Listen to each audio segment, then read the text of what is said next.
ఇందాకనే శేఖర్ మాట్లాడుతూ, అన్న మీరు చాలా బిజీగా ఉంటారు కదా, మేము చచ్చిపోతే కప్పెట్టడానికి ఎవడొస్తారని కొంతమంది కంగారు పడుతున్నారు అన్నాడు. నేను నవ్వుకున్నాను. అప్పుడు శేఖర్తో అన్నాను, సరే మీరు చచ్చిపోతే కప్పెట్టడానికి ఎవరు వస్తారో మీకు డౌట్ అంటే, మరి నేను చచ్చిపోతే కప్పెట్టడానికి ఎవరు వస్తారా? చావుల గురించి ఆలోచించకండి. ఎందుకో చెప్పనా, ధనవంతుడు చనిపోయాడు, చాలా అంగరంగ వైభవంగా తీసుకెళ్లారు, కానీ అతడు పాతాళానికి పోయాడు. లాజరు చనిపోయాడు, ఒక రకంగా చెప్పాలంటే, మన భాషలో చెప్పాలంటే అనాథ శవంలాగా. ఆయన తీసుకెళ్లేటోడు కూడా ఎవడో లేడు, కానీ దేవుడు దూతలను పంపించి మరి అతన్ని పరదేశికి తీసుకెళ్ళి అబ్రహాము రొమ్మున అనుకునేలా కూర్చోబెట్టాడు. అది మన ఖ్యాతి, అది మన నీతి, అది మన బలం, అది మన శక్తి. దాని మీద దృష్టి పెట్టండి. అసలు మనం ఎక్కడ చచ్చిపోతామో గ్యారెంటీ ఉందా?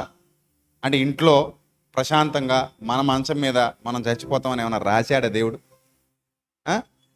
యోహాను యెరూషలేములో పుట్టి యెరూషలేము పరిసర ప్రాంతాల్లో పరిచర్య చేసి యెరూషలేముకు సంబంధం లేని పద్మాసు ద్వీపంలో మరణించాడు భక్తుడైన యోహాను.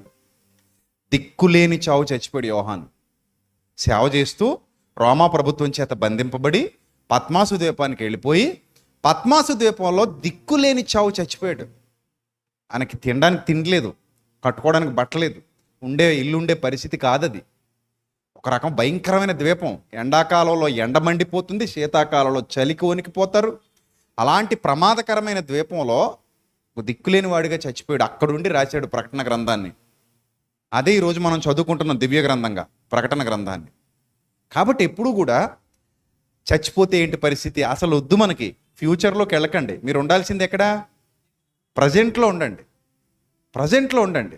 అసలు మీకు ఏదైనా కష్టం వస్తే మీ అన్నయ్య ఊరికే ఉండడు, ఖచ్చితంగా వచ్చి మీ గుమ్మం దగ్గర నిలబడతాడు. కానీ మీకు కష్టం వచ్చిందన్న సంగతి మాకు తెలియాలి అంతే. మీకు ఏదైనా ఇబ్బంది వచ్చిందన్న సంగతి మాకు తెలియాలి. తెలిస్తే ఖచ్చితంగా వచ్చి నిలబడతాడు. అది దైవ ప్రేమ, అది దైవ ప్రేమ. సో ఆ ప్రేమ విశ్వాసులుగా అందరికీ ఉంటుంది. అటు బలభద్రపురంలో కానివ్వండి, మండపేటలో కానివ్వండి, రాజమండ్రి కానివ్వండి, పిల్లలందరూ ఎక్కడెక్కడి నుంచో పొద్దున బలభద్రపురం ఉందంటే ఏలూరు నుంచి వస్తారు వాళ్ళు. వారం ఏలూరు నుంచి 4-5 కుటుంబాలు వస్తాయి. ఎక్కడ ఏలూరు, ఎక్కడ రాజమండ్రి కాదు వాళ్ళు వచ్చేది. ఇక్కడ నుంచి ఇంకా 30 కిలోమీటర్ల లోపలికి వస్తున్నారు ఏలూరు నుంచి. వైజాగ్ నుంచి వస్తారు. ఎక్కడ వైజాగ్ అసలు? నాకు వైజాగ్ వెళ్ళి వచ్చేసరికి నీరసం వచ్చేస్తుంటుంది. వాళ్ళు వైజాగ్ నుంచి వస్తారు ఆరాధనకి. సో పోలవరం నుంచి వస్తారు మన పిల్లలు. సో వీళ్ళందరూ భక్తితో దేవుని సత్యాన్ని వినాలన్న ఆశతో వచ్చే పిల్లలు. మనం చచ్చిపోతే ఎవరు కప్పెడతారు, మనకు దినం భోజనాలకి ఎవరు పులిహోర వడ్డిస్తారు, అలా అనుకుంటే నేనేం ఆలోచించాలి? సో అవన్నీ వద్దు మనకి. ఇది సాతానుడు పుట్టించే ఆలోచన, దుష్టుడు పుట్టించే ఆలోచన.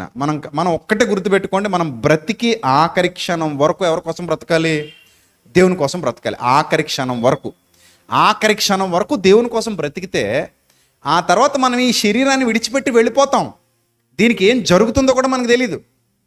వెనకాల ఉన్నోళ్ళు చేస్తారు. యేసుప్రభు వారు శిష్యుడు మంచి బిజీ షెడ్యూల్లో ఉన్నారు. యేసుప్రభు వారు సువార్త ప్రకటనలో ఆ బిజీ షెడ్యూల్లో ఉండగా శిష్యుడు అడుగుతున్నాడంట, ప్రభువా మా నాన్నగారు చనిపోయారు, నేను వెళ్ళి కొంచెం మా డాడీని పాతిపెట్టి వచ్చేస్తాను, పర్మిషన్ ఇయ్యని అడిగాడు. యేసుప్రభు వారు వచ్చింది ఎంత టైం మీద వచ్చారు? మహా అయితే 3.5 సంవత్సరాలు ఆయనకి టైము. ఈలోగా ఆయన టైం పూర్తి చేసుకుని, పని పూర్తి చేసుకుని ఎక్కడికి వెళ్ళిపోవాలి? తండ్రి సన్నిధికి వెళ్ళిపోవాలి, పరలోకానికి వెళ్ళిపోవాలి. అంత తక్కువ టైంలో వచ్చారు ఆయన. ఇప్పుడు ఈయన ఏమడుగుతున్నాడంటే, ప్రభువా మా నాన్నగారిని కప్పెట్టేసి వచ్చేస్తాను, కొంచెం పర్మిషన్ ఈ ప్రభు అని అడిగితే ప్రభు అన్నారు, మృతులు తమ మృతులను పాతి పెట్టుకుంటారు, నువ్వు వచ్చి నన్ను వెంబడించి అన్నారు. అంటే దాని అర్థం ఏంటంటే, నేను నశించిపోతున్న ఆత్మల కోసం నేను ఆలోచిస్తున్నాను, నువ్వు ఆల్రెడీ వెళ్ళిపోయిన వ్యక్తిని ఎలా కప్పెట్టాలని శరీరం గురించి నువ్వు ఆలోచిస్తున్నావు. శవం, శరీరం కూడా కాదు అది, శవం గురించి నువ్వు ఆలోచిస్తున్నావు, నశించిపోతున్న ఆత్మల గురించి నేను ఆలోచిస్తున్నాను. సో నా ఆలోచనకి నీ ఆలోచనకి చాలా తేడా ఉంది బిడ్డ. కాబట్టి నన్ను వెంబడించి అన్నారు ఆయన, నన్ను వెంబడించి సెలవు ఇవ్వనన్నారు ఆయన. ఒక రకంగా యేసు ప్రభువు మాట్లాడిన మాట భౌతికంగా తీసుకుంటే చాలా కఠినమైన మాటగా అనిపిస్తుంది. ఏంటండి ఈయన తండ్రి చచ్చిపోతే కూడా పర్మిషన్ ఇవ్వట్లేదు, తండ్రి చచ్చిపోతే కూడా కప్పెట్టుకోవడానికి వెళ్ళొద్దు అంటున్నాడు, నాతో రా అంటున్నాడు, కోత విస్తారంగా ఉంది, పని వరకు 10 మంది ఉన్నారు, ఇప్పుడు వెళ్ళాలి మనం అంటున్నాడు అని నెగిటివ్గా తీసుకుంటే అది ఎలా కనబడుతుంది? చెప్పండి, ఎలా కనబడుతుంది? నెగిటివ్గానే కనబడుతుంది. ఒక్కటే మీకు చెప్తున్నాను, పాజిటివ్గానే ఉండండి. మనం వింటున్నటువంటి సత్యవాక్యమే మన బలం, మనం వింటున్నటువంటి జ్ఞానవాక్యమే మన బలం. మన హృదయంలో ఉన్న దేవుని వాక్య సంపద, దాన్ని ఎవ్వడూ మన యొద్ద నుండి దోచుకోలేడు. అందుకే బైబిల్ గ్రంథం చాలా స్పష్టంగా చెప్పింది, యాకోబు 1:21లో, మీ ఆత్మలను రక్షించుటకు శక్తి గల వాక్యమును సాత్వికముతో అంగీకరించండి. మీ ఆత్మను రక్షించేది వాక్యం. నువ్వు ఎక్కడే కదా, ఎక్కడున్నా సరే, ఆరిన నేల మీద, ప్రపంచంలో నువ్వు ఏ దేశంలో ఉన్నా, నువ్వు క్రీస్తు రాకడలో ఎత్తబడాలంటే నీలో ఏముండాలి? సత్యవాక్యం ఉండాలి. ఇది అన్ని చోట్ల దొరకదు. నేను మరలా చెప్తున్నా, సత్యవాక్యం అన్ని చోట్ల దొరకదు. అది లిమిట్గా ఉంటుంది. అందుకే అనేకులు ప్రవేశింప జూతురు కానీ వారి వల్ల కాదు. కడవరి దినాలలో వాక్యానికి ఎలాంటి పరిస్థితులు రాబోతున్నాయో దైవగ్రంథం సెలవిస్తూ, కడవరి దినాల్లో ఎలా ఉండబోతోందో చెప్పాడు. ఒకసారి చూడండి ఆ మాట. కడవరి దినాలు ఎలా ఉండబోతాయంటే, కడవరి దినాలు ఏ దుస్థితికి వెళ్ళిపోతాయంటే, తిమోతికి రాసినటువంటి 2వ పత్రిక 4వ అధ్యాయము, తిమోతికి రాసిన 2వ పత్రిక 4వ అధ్యాయము 2వ వచనం, వాక్యాన్ని ప్రకటించన్నాడు. నిజమే, వాక్యాన్ని ప్రకటించడం అంటే నా దృష్టిలో నీరసంగా ఉన్నోడికి అన్నం దానం చేయడంతో సమానం. ఆత్మకి వాక్యదానం, శరీరానికి అన్నదానం, రెండు ఒకటే. శరీరానికి ఏ దానం?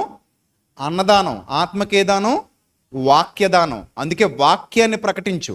వాళ్ళలో ఉన్న చీకటి పోవాలన్నా వాక్యమే, వాళ్ళలో ఉన్న బలహీనతలు పోవాలన్నా వాక్యమే, బలపరచబడాలన్నా వాక్యమే, స్థిరపరచబడాలన్నా వాక్యమే, ప్రభు కోసం చావైనా బ్రతుకైనా రోషం కలిగి బతకాలని నిశ్చయతలోకి రావాలన్నా వాక్యమే. అన్నింటికీ వాక్యమే. అందుకే చూడండి, ప్రభువు సాక్ష్యమిస్తూ అన్నారు. ఈ రెఫరెన్స్ అలాగే ఉండనివ్వండి, అక్కడే ఉండండి, మళ్ళీ వస్తాను అక్కడికి. ప్రభు సాక్ష్యమిస్తూ అన్నారు, శాబదేశపు రాణి సొలొమోను యొక్క జ్ఞానాన్ని వినటానికి ఎక్కడి నుంచి వచ్చిందంట? భూమి అంతాల నుండి వచ్చిందట. ఒక్కొక్క చరిత్రకారుడు ఒక్కోలా చెప్తాడు. కొంతమంది ఎక్కువ బైబిల్ పండితులు అభిప్రాయపడేది ఏంటంటే ఆమె యెమెన్ దేశం నుంచి వచ్చిందని. యెమెన్. కొంతమంది ఆఫ్రికా నుంచి వచ్చింది అంటారు. సో ఆఫ్రికా అయినా యెమెన్ అయినా ఎక్కడి నుంచి వచ్చినా చాలా లాంగ్ డిస్టెన్స్. ఆ రోజుల్లో ఈ రోజుల్లో లాగా ఫ్లైట్లు లేవు, టక్మన్ టికెట్ తీసుకుని ఎక్కేసి ఎక్కడ కావాలంటే అక్కడ దిగిపోవడానికి. ఆ రోజుల్లో అయితే గుర్రాల మీద రావాలి, లేకపోతే ఒంటెల మీద రావాలి, ఇంకా కాదనుకుంటే గాడిదల మీద రావాలి. కానీ గాడిదల కంటే కూడా ఆ ఎడారులు దాటుకుంటూ వస్తారు కాబట్టి ఒంటె ప్రయాణం క్షేమకరం. ఆ ఒంటె ప్రయాణాలు చేసేవారు ఆ రోజుల్లో. ఈ శాబదేశపు రాణి తన పరివారం అంతటినీ వెంటబెట్టుకుని దాదాపు నా లెక్కల ప్రకారంగా, బైబిల్ పండితుల అభిప్రాయాల ప్రకారంగా ఆమె ప్రయాణం ఒక 5 నెలలు సాగుంటుంది. 5 నెలల ప్రయాణం అంటే చిన్న విషయం కాదు.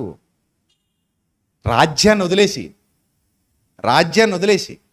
5 నెలల దాదాపు ప్రయాణం చేసి, దేశం కాని దేశంలో సొలొమోన్ అని ఎవరో ఉన్నారంట, ఆయన మహాజ్ఞానంట, ఆయన దగ్గరికి వెళ్తే చాలా జ్ఞాన సంగతులు నేర్చుకోవచ్చట. అంటే జ్ఞానానికి ఉన్న విలువ యేసు ప్రభు గుర్తు చేస్తున్నారు అక్కడ.